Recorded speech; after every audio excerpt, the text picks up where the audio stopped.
Hi viewers, I am Dr. Manigandan. நான் ஒரு oral cancer specialist. இன்னைக்கு ஒரு ஓரல் கேன்சர் அவேர்னஸ் வீடியோ பார்க்கலாம். எல்லாருமே வாய்ப்புன்னு வந்தா அது ஓரல் கேன்சர் நினைச்சு பயந்துக்கிறாங்க. எல்லா வாய்ப்புண்ணுமே ஓரல் கேன்சரா வரப்போறது இல்லை. வாய்ப்புண்ணுங்கிறது ஒரு பல காரணங்களால வரலாம். ரொம்ப காமனா சத்து பற்றாக்குறையினால வரலாம்.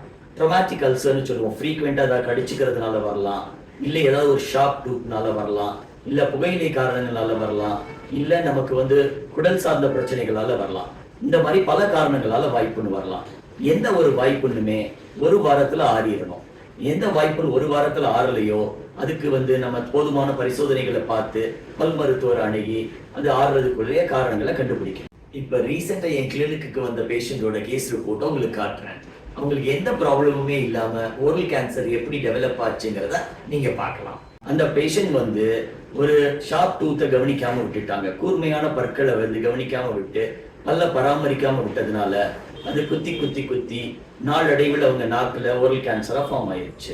அந்த மாதிரி கவனிக்காம விடாம ஆரம்ப காலத்திலே அதுக்குரிய பரிசோதனைகளை செஞ்சு அதுக்குரிய மருத்துவத்தை தேடிக்கணும். தேங்க்யூ.